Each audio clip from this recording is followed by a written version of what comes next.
Right, in this one, I'm just going to quickly go over how to add a guide to the game. We've already done that, but just to cover it again so that you have a record of it and can look back and follow whenever you need to do so.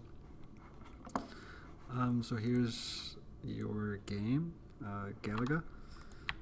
You got your tools, you shoot, you're about to die, I think. Yep.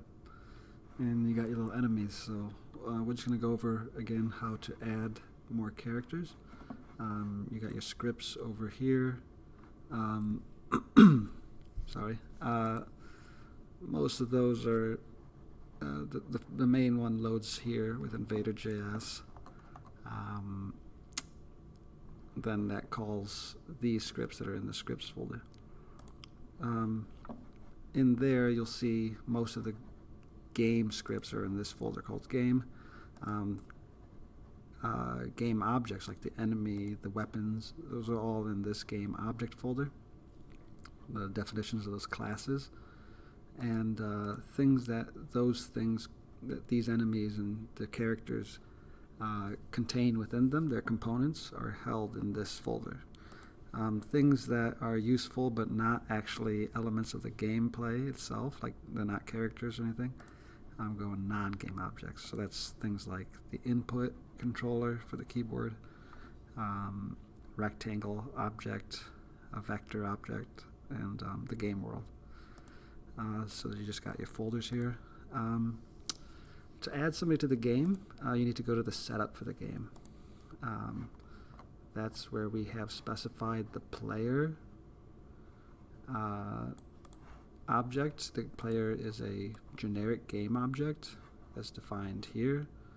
And then after we created that generic game object that we called player, we set its attributes. In a minute, we'll probably make this its own object, the player, its own special type of object. So it's not just a game object, it's going to be of type player. But we'll do that later. We should have done it from the beginning, but right now it's just a generic object. But we're going to make other objects, kind of like how we already made enemies. And we had enemy 2 and enemy 3, so you've already made different types of enemies. I'm just going to go over quickly how you make maybe a 4th type of enemy, just to have a record of how to do so. Alright, to make another type of enemy, I am going to go over here, and you can see the enemy specification, the enemy class specified here. It's a type of game object. The second type of enemy extends the original enemy. The third thing extends that. To make a 4th type of enemy, I'll go ahead and I guess choose to duplicate. Actually, these are pretty good examples of that. This creates an enemy type of object, while these are special types of enemy too. This is overkill for what we're doing because all we do is change the picture, otherwise they're the same. But we can make them act different too, which we will get to. I'm going to go ahead and just make a power-up. So like maybe if you shoot it, you get something special. So it's not an enemy type, so I'm not going to extend the enemy class. I'm going to extend, like I did originally, the game object class, because I'm going to make a generic game object, something that appears in the game, but that is not a player. So in order to do that, just like how I did with enemy, I'm going to extend the game object class to make a new thing. So I'm just going to right-click on enemy here and duplicate it. I'm going to choose the name Power Up. So I'll create a class called Power Up. When I have a new file made, I need to make sure that this file gets loaded into my project. So before I do anything, since I have a new file, I'm going to go to index.html here, and I'm going to find, now I copied the enemy class to make the Power Up class. So I'm going to find enemy in this list of scripts and just maybe I'll come right before it, and say power up, and now it loads the file. So not only do I have all my class definitions in here, but the game is aware of those definitions. If I didn't do this, the second we tried to run it, it would, you know, say something like it doesn't know what we're talking about in terms of power up. But now it should. Okay, so back to this power up JS file now that we've loaded it into index. We're going to make a power up type of object. So that's going to be the class. The class will be power up. It's going to be an extension of the game object class. When you create a new power up, you use the constructor. The constructor runs the super method, which basically just runs the constructor that was defined in the class it's extending. So this is the constructor for power up. Running super within it tells you to run the constructor from the game object class, which you can see it's here. That's its constructor. Okay, so this new power up, we need to give it a location to go to, so maybe I'll just put it at, I don't know, 100, 300, probably something like that.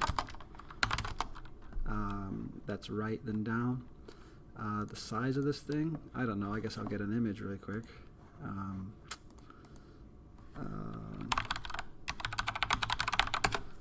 I don't know what kind of image I want. I'll just type power up and see what I get. Power up, okay. I'm going to go with that one, I guess, this bottle. So I'm going to save the image. I guess on my desktop I have websites. This is for Galaga. I'm going to put it in the images folder. And this is power up icon. I don't know. SVG, I think. That's what it is. Okay, so I saved it. I should be able to see it now in my images thing. What did I call this? PowerUp.svg? That didn't work. Let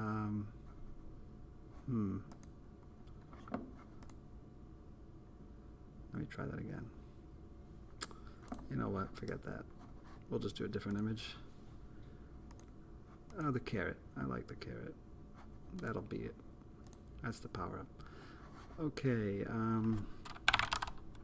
power up. I'll save it as a PNG. I'm going to delete the SVG. Yeah, move it to trash. Here's my carrot. Good, good. It is tremendously large. It is 24,000 pixels by 24,000 pixels, as you can see down here. So I am going to go back to my power up class definition and the image source.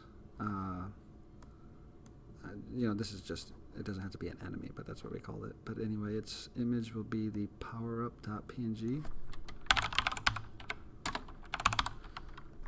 Good.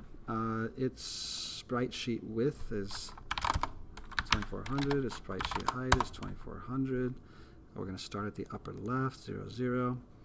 And that'll be for the image part.